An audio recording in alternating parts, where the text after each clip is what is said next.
Hello students, 10th Maths exercise 3.5ல first sum simplifyன்னு சொல்லிட்டு 3 sums கொடுத்துருக்குறாங்க. ஒவ்வொரு ரேஷனல் எக்ஸ்பிரஷனுக்கு இடையில இன்டூ சிம்பிள் கொடுத்துருக்குறாங்க. ஸோ நம்ம மல்டிப்ளை பண்ணணும். இப்போ ஃபஸ்ட்டு சம் பார்க்கலாம். இது ஃபஸ்ட்டு சம். ஃபஸ்ட்டு கொடுத்துருக்குற சம்மை எழுதிருங்க. அப்படியே 4x square y divided by 2z square into 6xz cube by 20y power 4ன்னு இருக்குது. இப்போது ஃபஸ்ட்டு நம்பர்ஸ் எல்லாம் நம்ம காமனாக இருக்கிறத கேன்சல் பண்ணிக்கலாம். இங்கே 1 2 is 2, இங்கே 3 2s are 6. நெக்ஸ்ட்டு இங்கே 4 20யும் ஃபோர்த் டேபிளில் கேன்சல் பண்ணிக்கலாம். 1 4 is 4, 5 4s are 20. Next numbers ஏதாவது இருக்கா? இல்லை. நெக்ஸ்ட்டு வந்து வேரியபிள்ஸ் பாருங்கள். இங்கே z ஸ்கொயர் இருக்குது, இங்கே z க்யூப் இருக்குது. அப்போது இதையை நம்ம எப்படி கேன்சல் பண்ணலான்னா, இங்கே இதுக்கு என்ன மீனிங்? z into z. இது வந்து z இன்ட்டு z 3 டைம்ஸ் வருமா? அப்போது இதை இந்த z இன்ட்டு z இங்கே கேன்சல் பண்ணும்போது பேலன்ஸ் ஒரு z வரும் இல்லையா? அப்போ இதை கேன்சல் பண்ணிட்டோம்னா ஒரு z வருது. இதில் சிம்பிளாக இங்கே பார்த்தீங்க அப்படின்னா இந்த பவர் மட்டும் பாருங்கள். இங்கே வேரியபிள் சேமாக இருந்ததுன்னா பவரை பாருங்கள். இங்கே பவர் 3 இருக்குது, இங்கே 2 இருக்கா? அப்போ கிரேட்டர் பவர்லேருந்து ஸ்மாலர் பவரை சப்ராக்ட் பண்ணிடணும். 3லேருந்து 2வை சப்ராக்ட் பண்ணிங்கன்னா 1 வருமா?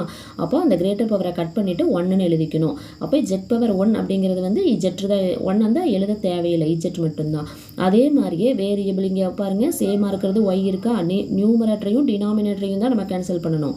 இப்போ வேரியபிள் ஒரே மாதிரி இருக்கா? இப்போ கிரேட்டர் பவர் இங்கே 4 இருக்குது, இங்கே 1 இருக்குது. அப்போ கிரேட்டர் பவரை தான் நம்ம கட் பண்ணணும். இப்போ ஒய்யை கட் பண்ணிவிட்டு கிரேட்டர் பவரை கட் பண்ணி 4ல் இருந்து 1 சப்ராக்ட் பண்ணணும்னா என்ன வரும்? 3 வரும். அப்போ ஒய் க்யூப். நெக்ஸ்ட்டு பேலன்ஸ் ஏதாவது நம்ம கேன்சல் பண்ண முடியுமான்னு செக் பண்ணி பாருங்கள். இல்லை. அப்போது இங்கே ரிமைனிங் இருக்கிறதையெல்லாம் எழுதிருங்க. இந்த இதில் என்ன இருக்குது? இந்த டைமில் எக்ஸ் ஸ்கொயர் இருக்குது இன்ட்டு இங்கே 3, இது கோஎஃபிசியன்ட் 3xz இருக்குது. So 3xz. நெக்ஸ்ட்டு டினாமினேட்டரில் இந்த பிளேஸில் எதுவும் இல்லை, இந்த பிளேஸில் 5y க்யூப் இருக்குது, 5y க்யூப். ஸோ இதை ஃபஸ்ட்டு நம்பர் எழுதிக்கலாம். நெக்ஸ்ட் வேரியபிள் எக்ஸ் இருக்குது இல்லையா? So x square into x என்ன வரும்? எக்ஸ் க்யூப் வரும். பவரை ஆட் பண்ணிக்கணும். நெக்ஸ்ட்டு இஜெட் இருக்குது டிவைடட் பை 5y க்யூப். இதுதான் ஃபஸ்ட்டு கொஸ்டினோட answer. 3x cube z by 5y cube.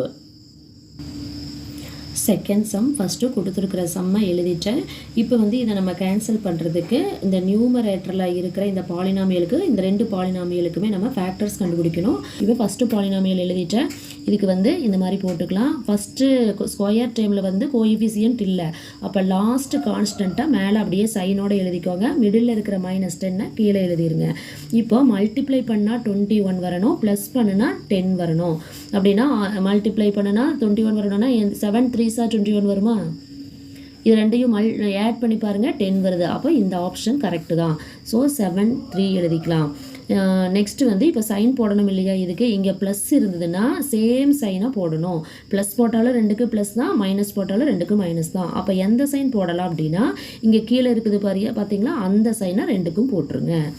Next இங்கே கொடுத்துருக்குற வேரியபிள் பியா? அப்போது இந்த மைனஸ்க்கு முன்னாடி பி, இங்கே ஒரு பி போட்டிங்கன்னா அதுதான் ஃபேக்டர்ஸ். அங்கே ஃபேக்டர்ஸ் எழுதிருங்கப்போ p - 7 இன்ட்டு p - 3ன்னு வருது டிவைடட் பை கீழே p - 7 கொடுத்துருக்காங்க இன்ட்டு. இப்போ இந்த பாலினாமியலுக்கு நம்ம ஃபேக்டர்ஸ் கண்டுபிடிக்கலாம். p square plus p - 12.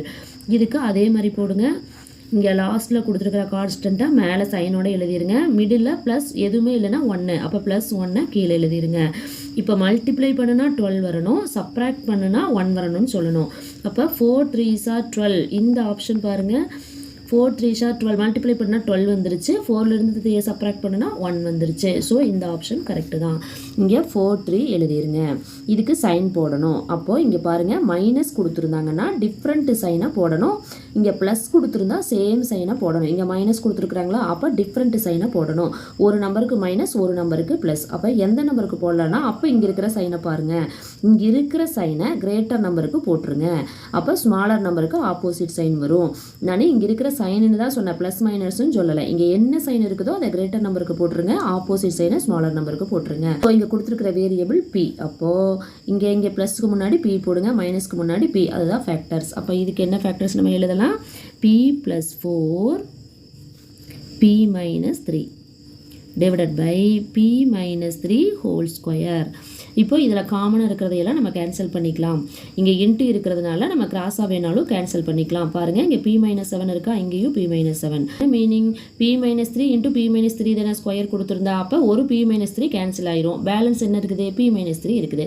அதை தான் நம்ம வந்து இந்த பவரை நம்ம சப்ராக்ட் பண்ணியும் எழுதிக்கலாம். பாருங்கள் கேன்சல் பண்ணிட்டோம். நெக்ஸ்ட் வேறு ஏதாவது காமனாக இருக்குதான்னு பாருங்கள். டினாமினேட்டரில் P-3 இருக்கா, நியூமினேட்டரில் P-3 இங்கே இருக்குது. ஸோ இதை கேன்சல் பண்ணிக்கலாம். ஸோ பேலன்ஸ் என்ன இருக்குது, இந்த டைமில் எதுவுமே இல்லை. இந்த எக்ஸ்பிரஷனில் பாருங்கள் P+4 மட்டும்தான் இருக்குது. ஸோ இந்த கொஸ்டினோட ஆன்சர் P+4. தேர்டு சம் பாருங்கள். இதில் ஃபஸ்ட்டு கொடுத்துருக்கிற கொஸ்டினை எழுதிட்டேன். இஸ் ஈக்குவல் டு ஃபஸ்ட்டு வந்து 5t³ அப்படியே எழுதிக்கலாம்.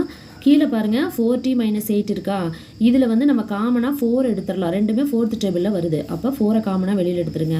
உள்ளே என்ன இருக்கும், 4 வெளியில் எடுத்துட்டோம்னா ஃபஸ்ட்டு டேபிளில் 4 எடுத்தாச்சு, அப்போ t இருக்கும். மைனஸ் இங்கே 4 எடுத்துட்டோம். அப்போ 4th டேபிள் சொல்லி பாருங்கள். 2 4s are 8 அப்போ 2 எழுதிருங்க. இன்ட்டு இங்கே 60 - 12 இருக்குது. இது வந்து ரெண்டுமே 6th டேபிளில் வரும். அப்போ 6 காமனாக எடுத்துருங்க. 6 எடுத்துட்டா இங்கே ஃபஸ்ட்டு டேபிளில் t இருக்குது. மைனஸ் இந்த 12 6th டேபிள் சொல்லும்போது 2 6 12 வருது. அப்போ 2 எழுதிருங்க. டிவைடட் பை 10t அப்படியே எழுதிக்கலாம். இப்போ எது கேன்சல் பண்ண முடியும்னு பாருங்கள். t-2 இங்கே இன்ட்டு இருக்கிறதுனால நம்ம கிராஸாகவும் மல்டிப்ளை பண்ணிக்கலாம். t-2 இருக்குது, இங்கே t-2 இருக்குது, கேன்சல் பண்ணிக்கலாம். நெக்ஸ்ட்டு இங்கே நம்பர்ஸ் பாருங்கள். ஃபஸ்ட்டு இங்கே 4 இருக்குது, இங்கே 6 இருக்குது, கேன்சல் பண்ணிக்கலாமா செகண்ட் டேபிளில். 2 2s are 4, 3 2s are 6. Next இங்கே 5 10 இருக்குது, கேன்சல் பண்ணிக்கலாம். 1 5 is 5, 2 5s are 10. நெக்ஸ்ட் இங்கே t இருக்குது, இங்கே t³ இருக்கா, அப்போது இங்கே ஒரு t இருக்குது. பவரை பாருங்கள், இங்கேயும் பவரை பாருங்கள், க்யூப் இருக்கா. அப்போது இந்த 3ல் இருந்து இந்த பவர் 1 நீங்கள் சப்ராக்ட் பண்ணி இந்த கிரேட்டர் பவர் இருக்கிற இடத்துல 2ன்னு எழுதிக்கலாம். அப்படி இல்லைன்னா இங்கே t³ என்னது, t × t அப்போ ஒரு t கேன்சல் ஆயிரும். இந்த ஒரு tக்கு அந்த ஒரு t கேன்சல் ஆயிரும். பேலன்ஸ் என்ன இருக்கும், t × t இருக்கும். அப்போ t². அதைத்தான் நம்ம வந்து பவரை சப்ராக்ட் பண்ணி எழுதிக்கிறோம். ஸோ இந்த ஒரு டீயை கேன்சல் பண்ணிவிட்டு இதை கட் பண்ணிவிட்டு நீங்கள் 2 போட்டுக்கலாம். இங்கே 2 எப்படி வருதுன்னு உங்களுக்கு தெரியுது இல்லையா. நெக்ஸ்ட்டு இங்கே இருக்கிறது என்ன இருக்குது, பேலன்ஸு t² இருக்குது. இன்ட்டு இங்கே பாருங்கள் இங்கே 3 இருக்குது. அவ்வளோதான், இதை நம்ம கேன்சல் பண்ணிட்டோம். இங்கே பார்த்தீங்கன்னா 2 இருக்குது, இதை கேன்சல் பண்ணியாச்சு. 2 இன்ட்டு இங்கே ஒரு 2 இருக்குது. ஸோ ஆன்சர் பார்த்தீங்கன்னா ஃபஸ்ட்டு நம்பர் எழுதிக்கலாம். t² divided by 2 2s are 4. இந்த வீடியோ உங்களுக்கு பிடிச்சிருந்ததுன்னா லைக் பண்ணுங்கள், ஷேர் பண்ணுங்கள், சப்ஸ்கிரைப் பண்ணுங்கள். Thank you students.